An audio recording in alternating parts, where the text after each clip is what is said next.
Good morning with the mic on. It is good to see your faces. It is good to know that we are together. Welcome to church here at First Parish in Concord, Massachusetts. I am Reverend Liz Weber, your minister for pastoral care. Whether you're here, however you're here, I am glad that you are here, including those of you who are watching later on YouTube. If you are new or newer here, I want to let you know that there are hearing assist devices in the back. You can see an usher for that or for any other questions that you have about how to get around the building. We are live streaming our service and posting it later on YouTube, so if you don't want to be on camera, you'll want to be up in the balcony today. I'm going to be coming through the congregation later in the service, so the balconies are the off-camera zone this morning. I also invite you to stick around after service if you're new for coffee hour or a reflection circle or just to get to know the church a little bit better. Our COVID norms include increased ventilation with our sanctuary windows and with air filters in other rooms in the church. We are keeping masks on in the building, with the exception that they are optional for our children in religious exploration classrooms. And of course, I hope all of us are feeling good. I hope you are feeling good at home, but please stay home whenever you are feeling sick. You may have heard that here at First Parish, we are exploring monthly themes in our worship and religious exploration and our small group ministries this year. Our theme for October is courage, and today we're going to launch October a little bit courageously and quite playfully by doing a Mad Libs service. So what that means is that I will be your guide. We will do an actual Mad Libs that I've created for us, and then later on in the sermon, we will be building the sermon together.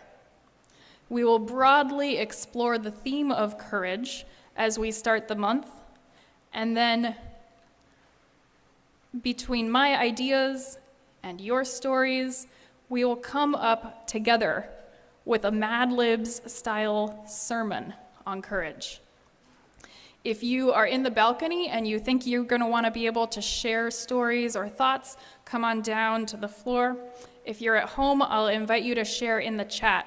We don't have a good way to interweave your thoughts from home with our thoughts here in the congregation, but I know you make good use of the chat at home and interact well with each other, and you've got Jan as your chat host this morning, so you're in her good hands. Welcome, everybody. It is good to be together. Our call to worship is from Lynn Cox. Come, you accidental pilgrims, you who find yourself on a journey of surprise and wonder. Come, you who emerge into this place as an act of liberation. Come, you who seek a life of mindfulness and a place to test your thoughts. Come, you who bring heavy hearts of all kinds, rusty hearts, also hearts broke open in revelation and hearts full of love to share. Come, you who seek courage and you who have more courage than you realize. Come, you who stand behind the curtain, gathering up the resources to claim your truth.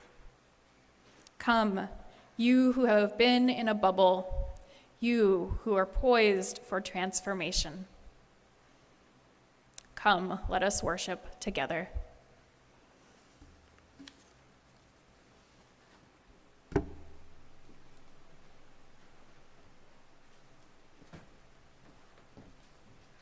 Good morning.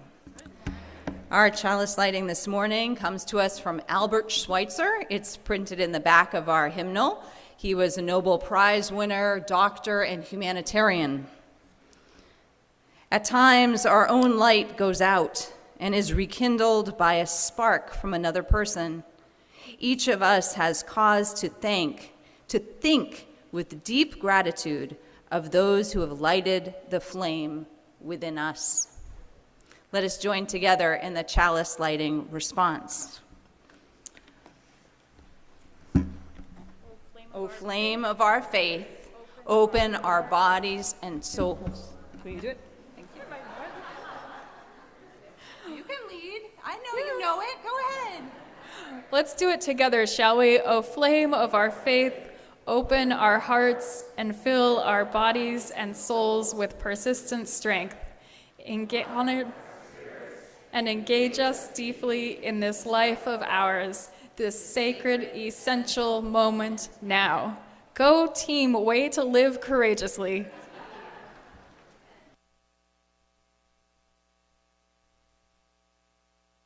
Our opening hymn is kind of a Mad Libs hymn. The words are, "Now let us sing to the power of the faith within." And then once we get going singing it, we'll substitute hope, love, and then joy for faith. So I invite you to rise in body or rise in spirit, and Anderson and Brendan and the choir and I will teach you the opening part of this. And once we've got that going, we're going to add a response. So it goes like this. Now let us sing, sing, sing, sing. Now let us sing, sing, sing, sing. Lift up your voice, be not afraid. Now let us sing to the power of the faith with. Now let us sing, sing, sing, sing. Now let us sing, sing, sing, sing. Lift up your voice, be not afraid. Now let us sing to the power of the faith within. Now let us sing, sing, sing, sing. Now let us sing, sing.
So here is our Mad Lib. I have designed it for us as our wisdom story, taking a wise quote and changing it around into a Mad Lib. So Amy is going to help, and you all are going to help. For this Mad Lib, go ahead and just shout out any ideas that you have. If you are a child, adult, youth, anyone in between, anyone who likes fun and courage, can I get a noun? I heard cat. Can I get a different noun? Piano. You gotta be loud if you're in the back. It's a big sanctuary. Can I get a nonsense word? Gobbledygook was the first one I heard clearly. Can I get Amy for you to write down that first noun again where it says same noun? Thank you. Can I get an adjective? Lovely. Can I get a body part? Did I hear ankles? I might have heard ankles. Let's get ankles and elbows. Those will go well together because we do need two of them. How about you cut up? I don't want to. Excellent. Go team. How about I think I skipped verb before the body parts. Can I get a verb, please? What was the one the kid just said? Let's get more kid voices in. Jumping jacks. Doing jumping jacks is a great verb.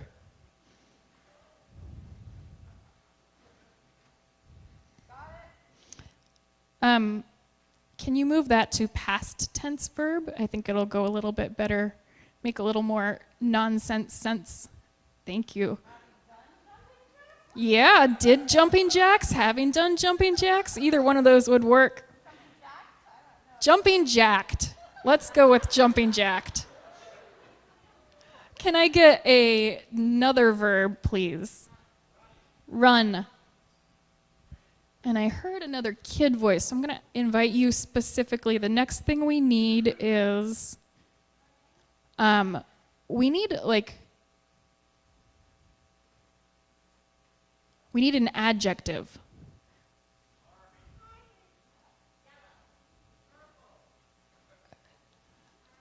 Do you want to do one? The person who spoke up. Okay. Sorry, I missed you. I heard. Yellow and schmarmy? Yeah, let's do yellow schmarmy. Yeah. And I need a famous person. Jesus. How about another adjective? Beautiful. And a noun. Pancake. A verb ending in ing. Glowing. How about two adverbs, so words that end in ly?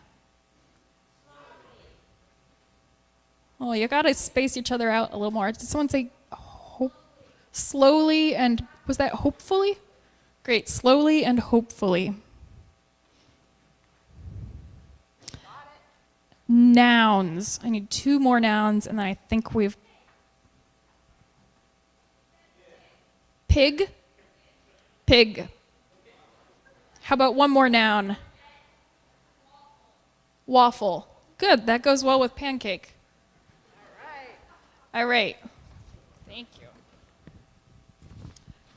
Courage is a cat word. The piano of the word courage is gobbledygook, the Latin word for cat. In one of its loveliest forms, the word courage meant to do jumping jacks. To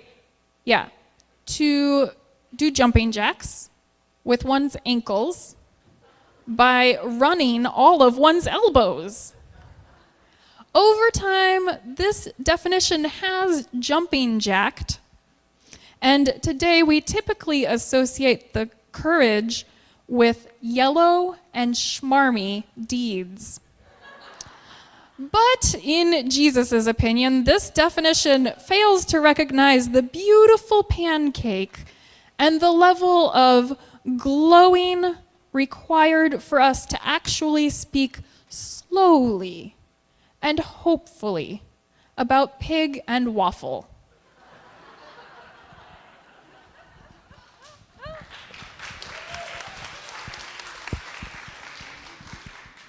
In case you're wondering, that reading comes to us from Brene Brown, who writes, "Courage is a heart word. The root of the word courage is cor, the Latin word for heart. In one of its earliest forms, the word courage meant to speak one's mind by telling all one's heart. Over time, this definition has changed, and today we typically associate courage with heroic and brave deeds. But in my opinion, this definition fails to recognize the inner strength and level of commitment required for us to actually speak honestly and openly about who we are and about our experiences, good and bad." Thank you, Liz. So today we are going to try a new traveling song as we move off to our classes. Beth, should we learn it first and then have everyone join us? So Beth will make one of her grand gestures, and when she does that, the 3rd through 5th grade class and the 6th through 8th grade class will join us down here, and we'll head out. That grand gesture will mean for the children to go and for the choir to start to come up as they leave. These words of this song are courage, my friend. You journey not alone. We will go with you and sing your spirit home. And it's call and response, and then all together. So first I'll sing, courage, my friend. And then we'll all sing together, you journey not alone. Then I'll sing, we will go with you together and sing your spirit. Let's do that again. Courage, my friend, you journey not alone.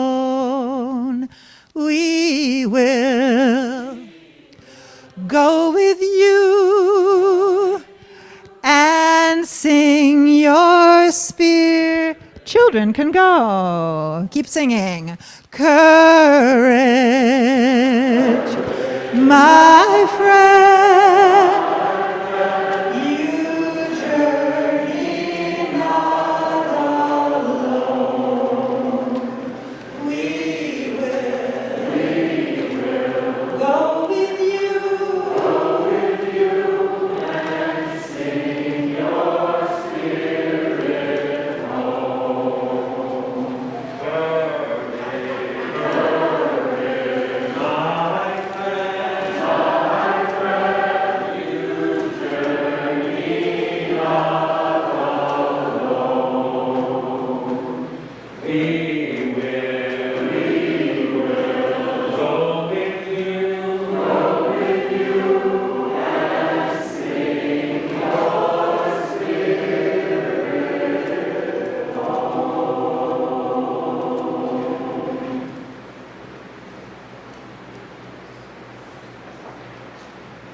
That was beautiful. So here we are at our Mad Libs sermon. Like our reading, I have written an outline, and we will all work together to fill in the details. So how that works is that I will introduce an idea, maybe offer a quote, and then I will ask a question. I'll give you a moment for reflection on that question, and then I'll invite you, if you would like, to share what arises. So that might be just a thought, a sentence, it might be a brief story. You'll see as we go along. We'll repeat the process a few times, building on each other's words and stories, and together, with courage, we will co-create this sermon. Sound good? To start us off, what is the first thing that you think of, or the first feeling in your body when you hear the word courage?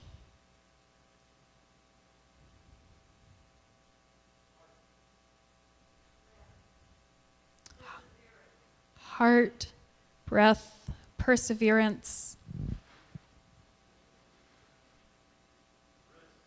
risk, fear, going it alone, steadfastness,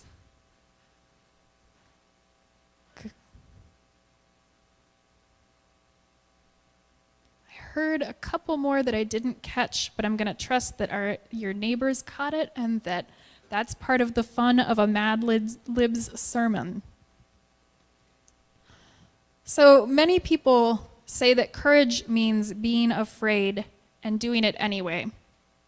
This definition of courage is about how we act. We may feel the opposite of courageous on the inside. We might be shaking even while we exhibit courage through our actions. It's like when the Cowardly Lion was very afraid and still joined Dorothy, the Scarecrow, and the Tin Man to journey down the yellow brick road. Another example might be protesters who commit civil disobedience, even though they are afraid of being mistreated by the police. Of course, there are many possible examples, from life-changing to everyday courage. So here is our prompt.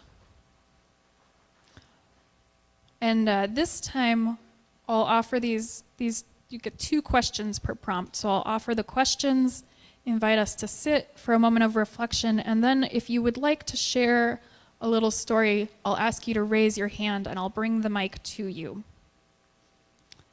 So this idea of courage as something, how we act.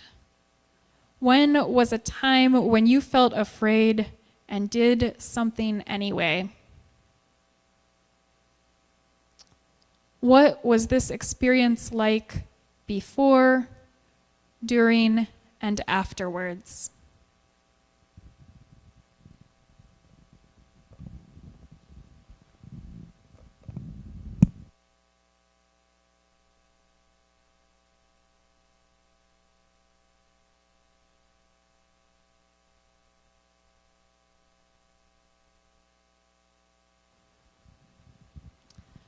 So if you would like to share, you can raise your hand.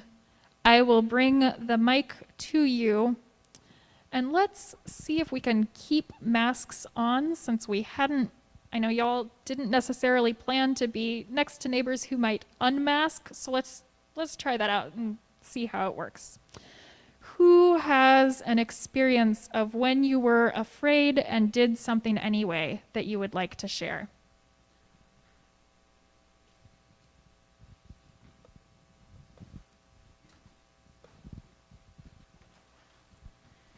So I was a law student, and my client had been denied for the relief she sought from deportation. And I put together a new package because perseverance is something my mother taught. Always keep running for the bus when it pulls out. And I went to 26 Federal Plaza in New York to the top floor of the director of immigration. And I asked the secretary if he was there, and she said, no, he's busy. And I said, who's the assistant, so-and-so? And I walked right past her, and she said, you can't go there. And I found the assistant and argued my client's case and gave him the sheaf of papers, and she was saved from deportation.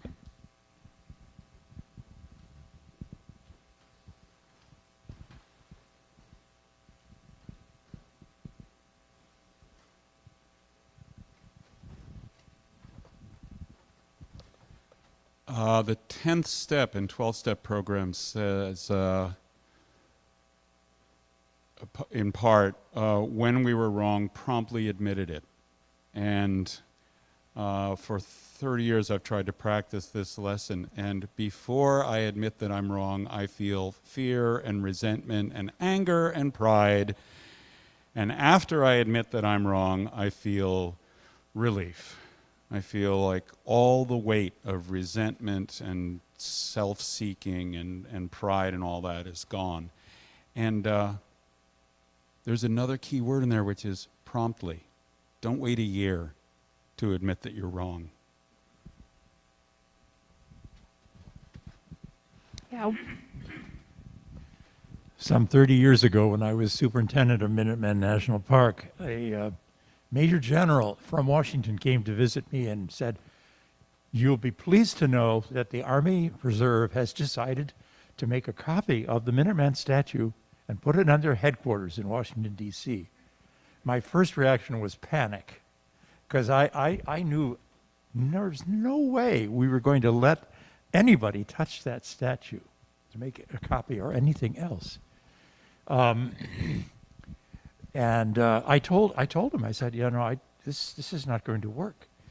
And he raged and raved and told me about all the influential people that I was going to be dealing with. And then I remembered, wait a minute, when Minuteman was created, that statue was owned by the town of Concord. And the Park Service took on responsibility for its care, but we didn't own it. And I breathed a sigh of relief, and I said, you're going to have to go to the selectmen here and get permission. I knew that would never happen. But I congratulated myself on saying no to the guy before I even thought about that happening. So.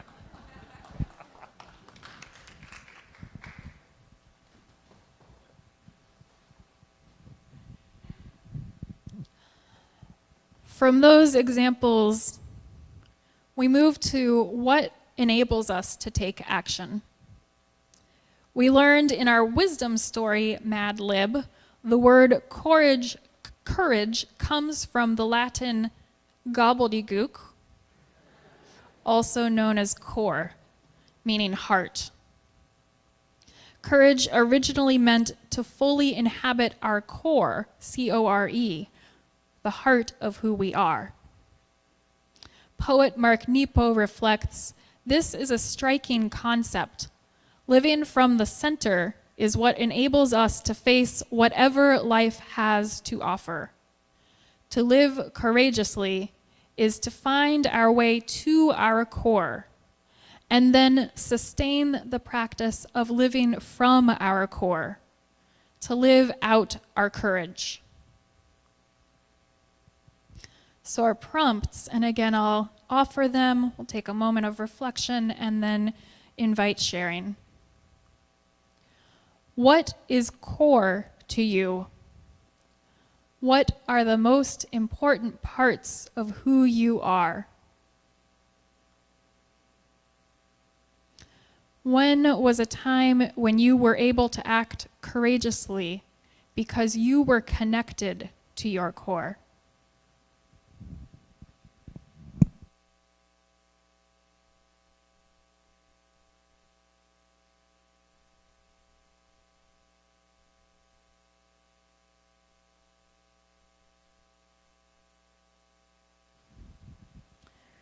Who would like to share?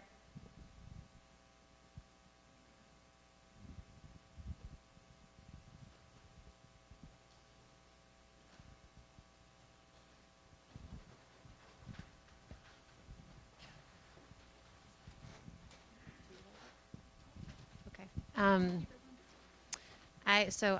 Emily, and I was thinking that a time in my life when I had to have courage was, so I'm a healthcare worker, and the pandemic has been long and hard, and there were a lot of days when it was very hard to go to work, and I was afraid about bringing COVID home to my young children, and but at my core, I am someone who cares deeply about helping other people, and I think that is what got me to, work every day, and the support of my family as well. So.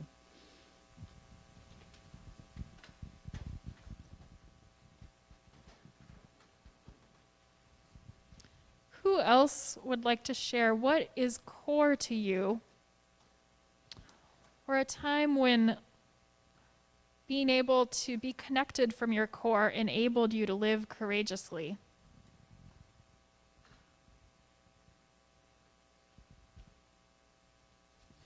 This is a riskier one, and it might take some courage to be willing to share.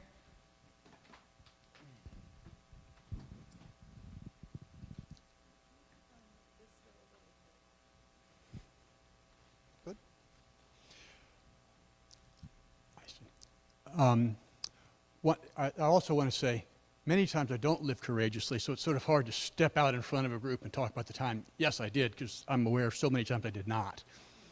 However, here's one time I did. During the pandemic, as someone just mentioned, I was leading a home care agency, and we had a time when somebody in our office messed up, and we left someone without care, and who needed care. And it was a mistake we made in the office. But no one knew it. And some of the managers came to me and said, we could just say, we could slough this off on someone else. We had that opportunity. No one would have known if we didn't tell the truth. And it would have looked like somebody else's fault. And that was sure the easiest way to go for us.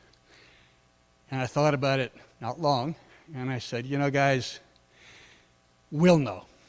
And it'll change how we look at each other. And it will change how we lead our organization. It's going to change how we interact with our clients. And integrity has to be what we do when no one else is looking. So we're just going to fess up. We're going to make it right as best we can, although the person has already not gone without care. And we're just going to say, we're going to own it. And so we did. And we survived, and I think we were a better company for it. Although there were times also, throughout my life, I don't display that, but that was when I did. It can definitely be hard, and that's why we're talking about it. Anybody else who wants to share your core, what is core to you? Or a time when that connection allowed you to draw on your courage?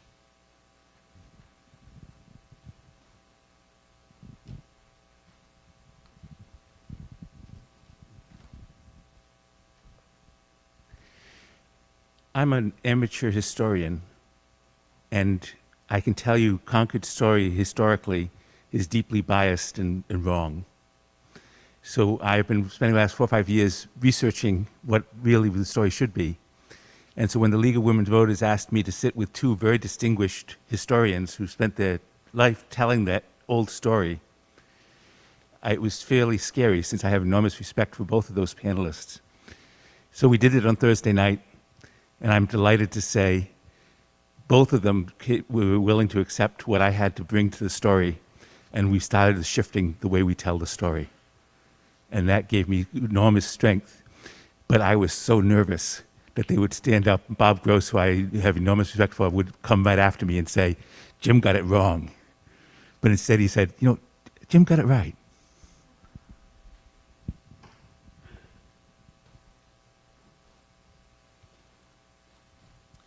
I love that example because you're touching on a time when someone else gave you courage, and that's exactly where we're going next. I'll invite you to share more at coffee hour, those of you who are having things bubble up. To encourage means to hearten, to impart strength and confidence. Erica Hewitt writes, "This is our work as a religious community, to encourage one another to be bold in engaging the world around us, as well as what scares us internally, to give one another the confidence and heart to live as fully as possible." So our last prompt: when was a time that someone encouraged you by helping you find strength, confidence, and heart? Or what can you do this week to encourage someone else?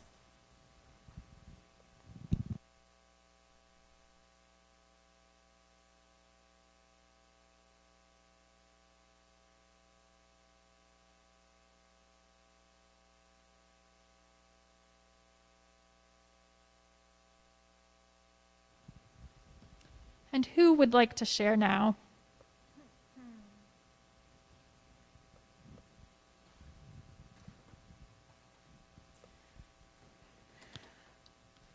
About 10 years ago, when my marriage ended very unexpectedly and not by my choice, I could not have survived without my close friends and this community who encouraged me, lifted me up, and made it possible to go on.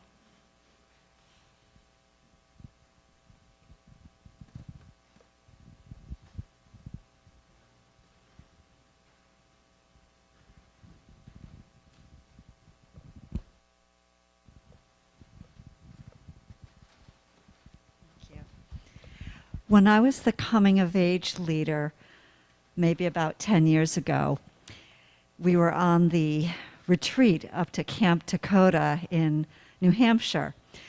And one of the exercises, there's a lot of exercises up there, like ropes courses and things like that, of which I wasn't having any of it.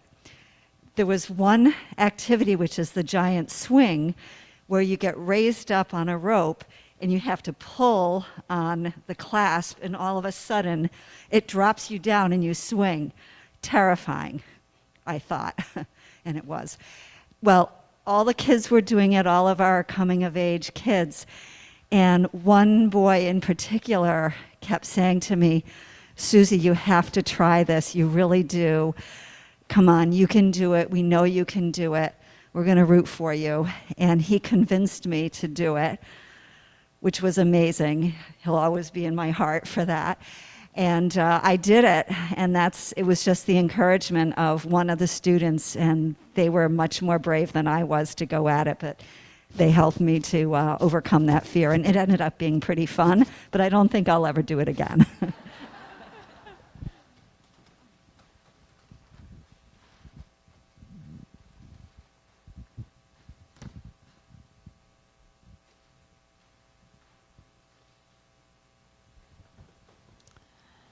So friends, we arrive at the conclusion of our sermon. I hope that you remembered some of your own courage in your reflection times. And I'm grateful to those of you who shared, especially those who shared more vulnerably, things that were harder. It takes real courage to be together this way. So may we all live wholeheartedly, acting from our core, even when we are afraid. And may we seek encouragement when we need it and offer it back to others when they are in need of our support. Amen, and blessed be.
We continue in a prayerful and meditative time in your service, starting with the joys, sorrows, and milestones that you would like to share this morning. First, Bill S.'s cousin, Lauren Lowe Stevens, passed away last week. May Bill, Sherry, and their family be comforted as they grieve. Rebecca and Gibbs' grandson, Elliot, is still hospitalized with pneumonia, but is doing better and likely to be home soon. Gib and Rebecca share their deep appreciation for all of the support and love that they've received from this community. And we offer continued prayers for healing and stamina. Finally, in very good news, Anna T., the daughter of Virginia and Bill, will be married today to Adam Z. in a meadow overlooking Narragansett Bay in Rhode Island. Blessings on their union. Who else is in your heart or mind? I invite you to call their names or type them into the chat now.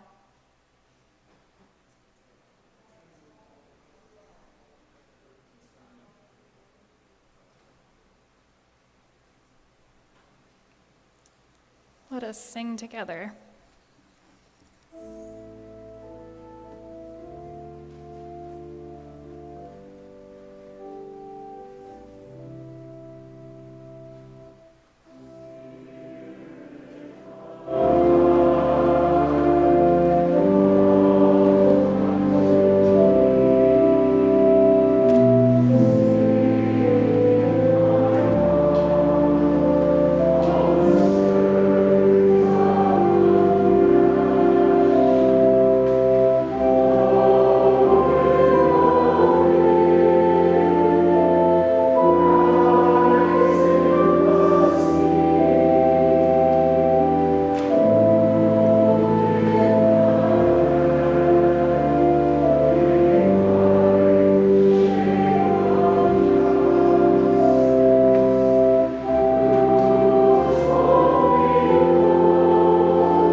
Dear God, we bring the cares of our daily lives into this place. Our memories and dreams, our fears and hopes, our core and our courage, our sorrows and joys. Some of us come today with heavy hearts, weighed down by pain, worry, or grief. We pray especially for Bill and Sherry, for Rebecca and Gib and Elliot, and for all who have been affected by recent hurricanes. Some of us come today with joyful hearts, buoyed up by an achievement or celebration. We pray in joy today, especially for Bill and Virginia and Anna and Zach. Adam. From our own spaces, we come to this place to become one people, bound together by our caring and by our covenant. May we be courageous here together. May all who have come in pain today find solace. May all who have come in joy find their joy doubled. And may each of us, by our daily living, make our world a better place. Amen.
one of the things that courage can enable us to do is to connect our own hearts to our wider world.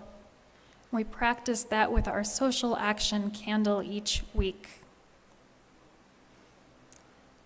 Our reflection this week is about our Earth.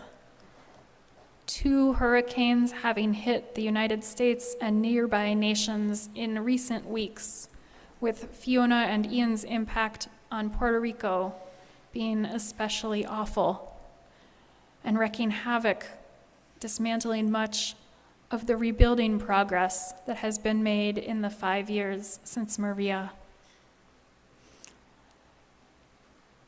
In addition, we see so many challenges, from terrible floods in India and Kentucky to rising tides that are shrinking Pacific islands like Micronesia and forcing coastal communities from Alaska to Louisiana to relocate further inland. Here in Massachusetts, we've seen a drought that caused wildfires to rage underground for weeks. We know that climate change is very real. It's happening to all of us. But what can we do? How are we responding? For myself, sometimes it's easy to feel despair, and it's important to acknowledge that despair, and then also to take action. Here in community, let's consider how we can take action, how we can respond from our Unitarian Universalist values. Together, we can mitigate the impact of climate change. Our environmental action team, works on this, explores these issues in their meetings every single month, and we are all welcome to join in. We can learn and share together about solutions and gain tactics to address climate change. If you're curious and want to learn more, Gail Caridia is the chair of the team. I invite you to be in touch with her, because together we can make a difference.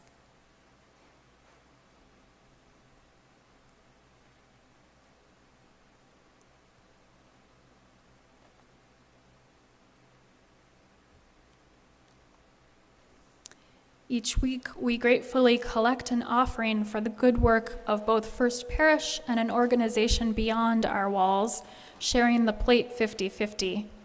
During October, we share the plate with Mass Climate Action Network.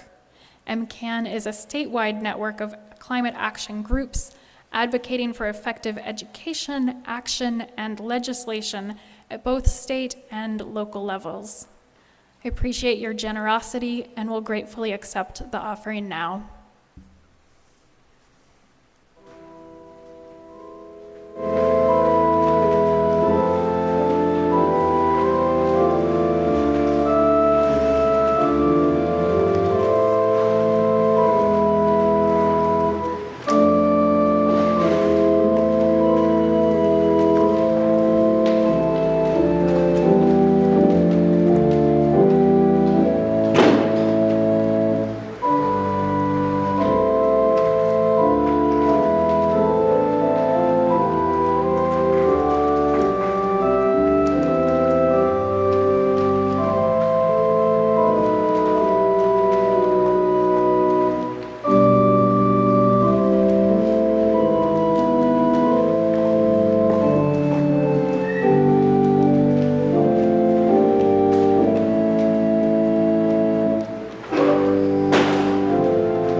morning again.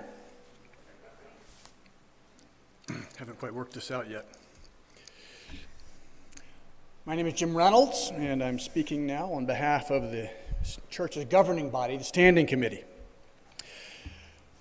Whether you're here in person, whether you're here on Zoom, whether you're joining us later, however you hear me this morning, we're glad you're here. You're part of this community, and we are what makes it happen. We're glad you've joined us. It's wonderful to see the sanctuary filling again, to see religious exploration getting off to a good start, to be singing downstairs with the choir, emerging from 2 years of hibernation and beginning 2-year transition now. It is easy to feel grateful for this day, for this place, and for this congregation. We have many challenges ahead as we resume full operations. But this congregation has gathered here for 400 years. And we are here now only because the people before us met the challenges of their time. The challenge we need to address today is that we have a $45,000 gap between the pledges we had planned to receive in our budget from last spring and the amount of pledges we did receive. So we need to get some more. You'll get a letter and an email with more details, but for this morning, let me just say we need to close this gap quickly. So we're going to have a short campaign this month only to close the gap by the end of the month. Now, when the Standing Committee learned of this challenge, we decided to lead by example. Every member of the Standing Committee has raised his or her pledge, and collectively as a group, we were able to raise our pledge total by more than 20%. We hope you will join us. If you did not pledge in the spring, please pledge now. And if you did pledge in the spring, please ask yourself if you stretched as much as an amount commensurate for what First Parish means to you. Because this congregation has the means to close the gap. Not everyone, we know that. But there are enough of us, including the members of the Standing Committee, who did not stretch enough in the spring, as much as we could have. And so now we need to close this gap. If you raised a child in this congregation, or if you hope to, if you sing with the choir and you make a joyful noise unto the Lord, if you find that this is the spiritual center of your life and its social center as well, if you join with other people to make the world a better place, please consider raising your pledge, 10% or 20%. $10 or $20, whatever you can do, please do that. Now, not everyone can stretch right now. We know that. Circumstances change and they can be difficult, sometimes frightfully so. If you cannot raise your pledge, please understand, we're not talking to you. You are welcome here. You belong here. We are glad you are here. You are part of us. But if you can, please do. We have the means to maintain the building, pay the staff, and meet our necessary expenses. Okay, quickly, how do you respond? Listen, the easiest way is probably just go to the First Parish website. You can do it on your phone, in any browser. There are 2 large green buttons, one for pledge now, that's a promise to pay later, one for donate now, that's just send the money today, boom, it's there. There are brightly colored envelopes and cards in the downstairs pews at the end, if you want to do that. I will be at coffee hour afterwards. You can give it to me. I will also answer questions. But listen, we can do this. Generations before us have bequeathed us this legacy. Let's be sure that we honor their commitment and extend it. The cost is manageable and the benefits are immeasurable. Thank you very much.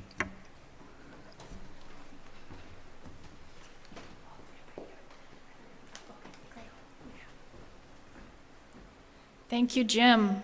Let's come together to courageously close this gap. I believe in us. As we come to the close of our service, I want to invite you to stick around, as always. We have a coffee hour outside, which is a way to check out lots of tables with all the things many of the things going on at church.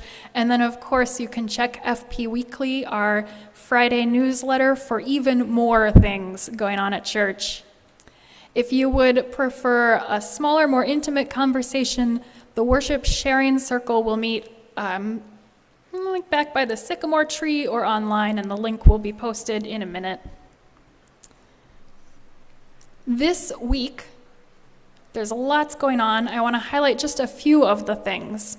First off, tomorrow is the last day to register for small group ministry groups. We are relaunching this program after several years of hibernation, and I'm really excited for it. If you don't know what it is, it's about 6 to 8 people who come together twice a month to talk about the month's theme and talk about your own spirit and connect with each other. Some of the groups are in person and some are online. It's hard to convey in words, but these groups can be really magical, really sustaining and reinvigorating and life-changing. If you want to find out more, you can ask me or Rosalind Romberg.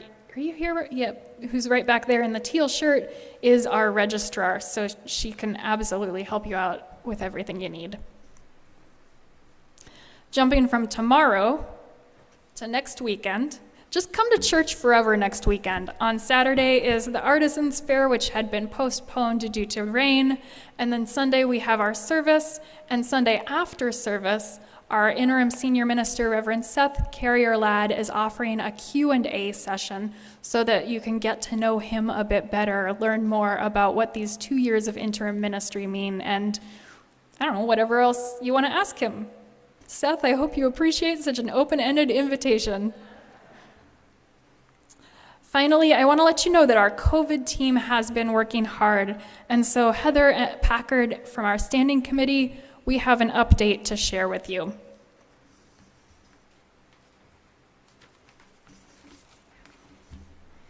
Hi, I'm Heather Packard, and I'm on the standing committee and volunteer to also help out in the COVID task force. And we have been meeting, and the team is moving forward toward making masks optional at church. First, though, we want to hear from you about what you think. So we're hosting 2 listening sessions where you can tell us how you feel. They are on Zoom, and one is this Thursday, October 6th at 7 p.m., and then the next one is the following Wednesday, October 12th, also at 7 p.m. Both are Zoom, so we hope you can join us. The team reached our consensus to start moving in this direction based on a bunch of things, including how well we can protect ourselves with vaccinations and with masks, even when many people in the room might not be masking. Our congregational protections, like our ventilation, the pastoral needs, what we've heard from you as a congregation, that we want to hear more, which is why we're hosting the listening sessions, and the norms that are being established in other parts of our world and our daily lives. So after the listening sessions, the team will meet again to discuss what we heard, and then we will solidify or modify the decision to make masks optional. It will likely take a couple of meetings for us to clarify some finer details, so any changes would not be immediate. The details that we might include would be certain areas, possibly certain areas or activities might continue to have universal masking within the church. We might think about what are the signs that would indicate a need to fully return to universal masking, because this might not be, it's not a forever decision necessarily, right? As always, because pandemic life changes and changes again. Team members are myself as convener, Heather and Susan C. as standing committee representatives, Dr. Dave Vennessy, cardiologist, I think he's home or on Zoom today, and Rick Moore, who is an engineer with an interest in aerosol and other COVID science. So if you can't make it to a listening session, you can contact any of us if you would like to have conversation, or just shoot an email.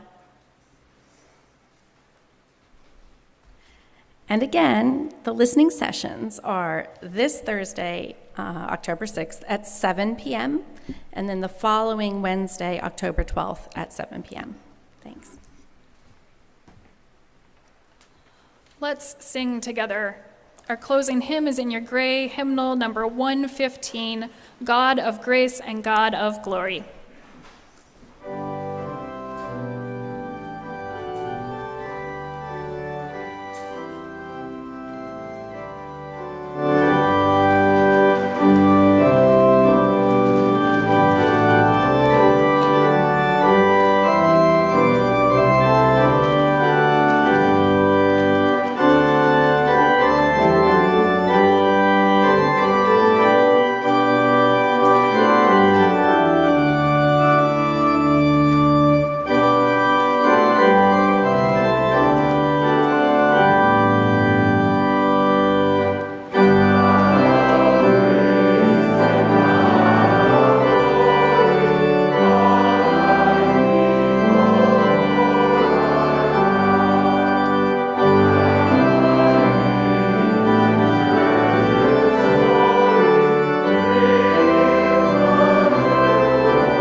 Friends, may you go forth connected to your core, emboldened and empowered to live courageously each day.